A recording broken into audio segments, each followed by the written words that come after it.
Assalamualaikum warahmatullahi wabarakatuh. Saya Randu Nades Darya Putra dengan NIM 125106016. Di video ini saya akan membahas salah satu teori yang menurut saya paling relevan dan sering bisa kita jumpai di kehidupan sehari-hari juga, yaitu teori empati dalam komunikasi. Kenapa saya milih empati? Karena bagi saya, sehebat apapun cara seseorang untuk berbicara, kalau dia nggak punya empati, komunikasinya akan jadi cuma satu arah dan seringnya justru malah bikin salah paham.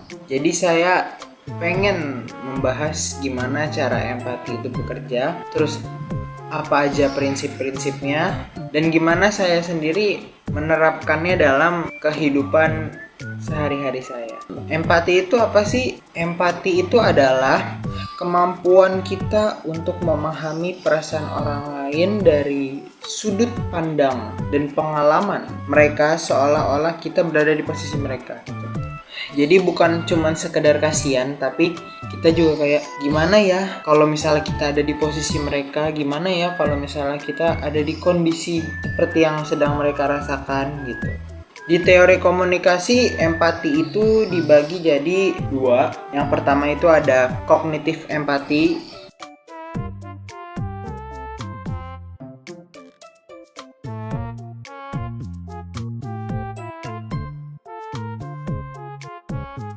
Itu adalah kemampuan memahami apa yang orang lain rasain dan orang lain pikirkan. Terus yang kedua itu ada efektif empati.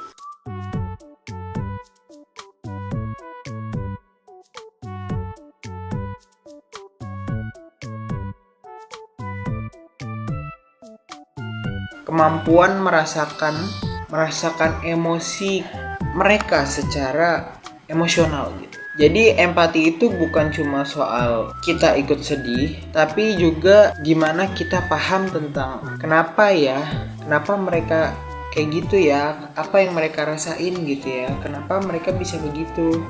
Supaya empati itu bisa langsung kita mengimplementasikannya di kehidupan sehari-hari, ada beberapa prinsip penting. Yang pertama itu ada perspective taking, yang dimana itu gimana kita mencoba melihat situasi dari kacamata orang lain.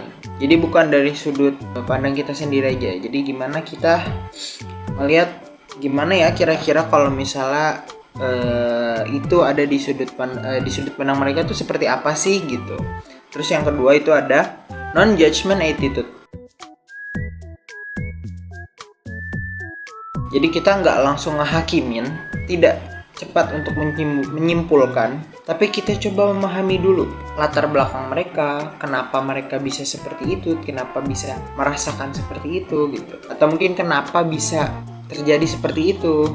Terus yang ketiga itu ada active listening. Jadi kita benar-benar mendengarkan, fokus ke isi, nada suara, bahkan sampai bahasa tubuh yang sedang mereka lakukan gitu. Jadi kita benar-benar fokus mendengarkan dan fokus sama orangnya. Terus yang keempat itu ada emotional resonance. Itu gimana cara kita merespon emosi mereka dengan cara yang tepat. Kalau dia sedih, kan nggak mungkin kita respon dengan nada bercanda gitu. Terus yang terakhir itu ada validasi. Itu gimana kita mengakui perasaan mereka, tapi bukan berarti juga kita setuju dengan apa yang merasakan itu valid, tapi kita mencoba dan mengakui apa yang sedang mereka rasakan aja. Contoh empati dalam kehidupan sehari-hari yang sudah saya terapkan atau yang mungkin bisa saya terapkan adalah pas teman atau pasangan lagi curhat gitu. Dulu kalau misalnya teman ada masalah gitu kan, pasti kan kita kayak, bukan kita sih, lebih tepatnya saya tuh lebih yang kayak bentar-bentar ngasih solusi, kayak langsung, oh iya kalau lo lagi ngerasain ini, saya langsung mencoba untuk gimana caranya biar ini orang, karena dulu saya mikirnya, oh ya udah kalau misalnya saya bisa ngasih solusi, berarti dia bisa terbantu dengan apa yang mereka ceritakan ke saya gitu. Ternyata setelah saya belajar ini, dan mencoba untuk mengerti lagi, ternyata banyak orang tuh justru nggak butuh solusi tapi butuh didengerin. Jadi setelah belajar teori empati ini, saya bisa lebih gimana ya, bisa coba contohnya kayak menggunakan active listening. Terus saya bisa merespon dengan cara seperti, oh jadi kamu ngerasa capek ya, oh jadi kamu ngerasa capek banget ya akhir-akhir ini. Nah, dengan kata-kata simple kayak gitu aja, itu mereka bisa ngerasa banget sedang dimengerti. Nah, terus kalau contoh yang kedua, itu mungkin saat ada konflik.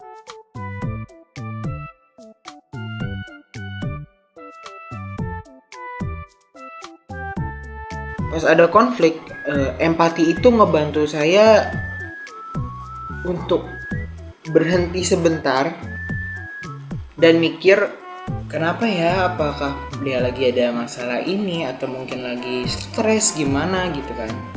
Nah, dengan perspektif kayak gitu, cara saya ngerespon dia itu bisa jauh lebih tenang dan lebih mengontrol emosi saya.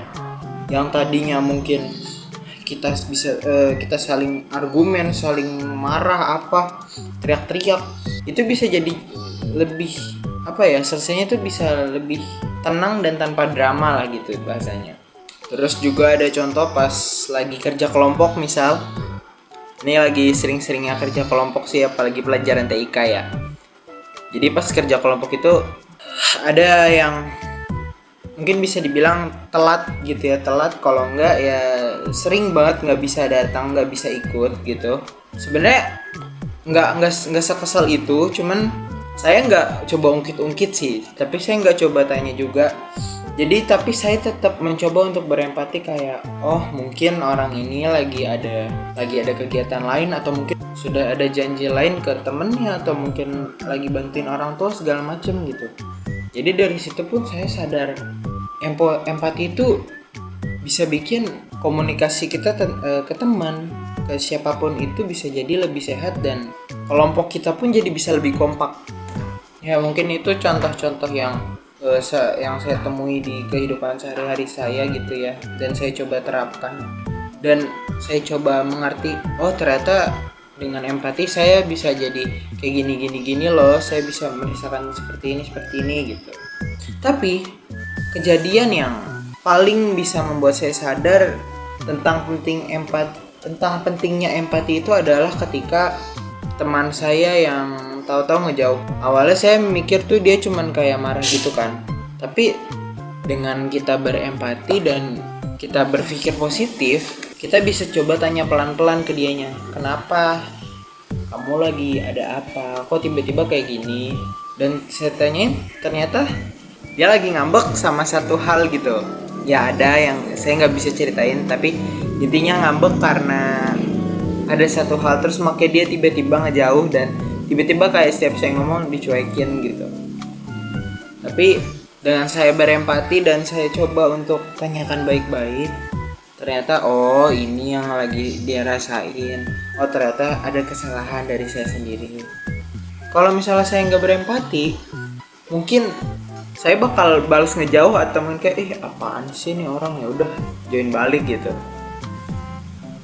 Untungnya tapi dengan saya telah mempelajari listening dan yang tadi itu perspektif taking, akhirnya hubungan itu bisa baik lagi dan kita bisa main bareng lagi, bisa ngobrol-ngobrol lagi, cerita-cerita lagi gitu, dan bahkan bisa ngeledek lagi gara-gara ya itu tergantung seberapa dekat kitanya ya. Cuman kayak ya oke, waktu itu ngambek aja lo, orang gak ngambekan apaan orang waktu itu aja gitu. Nah itu ya itu kalau misal udah deket aja ya, bukan berarti dengan kayak gitu terus kita jadi bisa gitu, karena kalau gitu kan jatuhnya juga bukan empati ya, itu malah ngeledek gitu.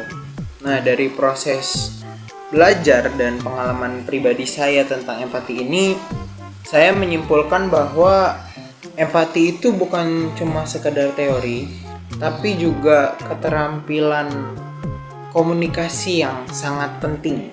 Empati juga membuat setiap obrolan yang kita bahas itu jadi jauh lebih bermakna, bisa mengurangi konflik, memperkuat hubungan, dan bisa mengefektivitaskan komunikasi kita dalam berbagai konteks. Mungkin itu video tugas UTS seni berbicara dari saya. Kurang lebihnya mohon maaf. Wassalamualaikum warahmatullahi wabarakatuh.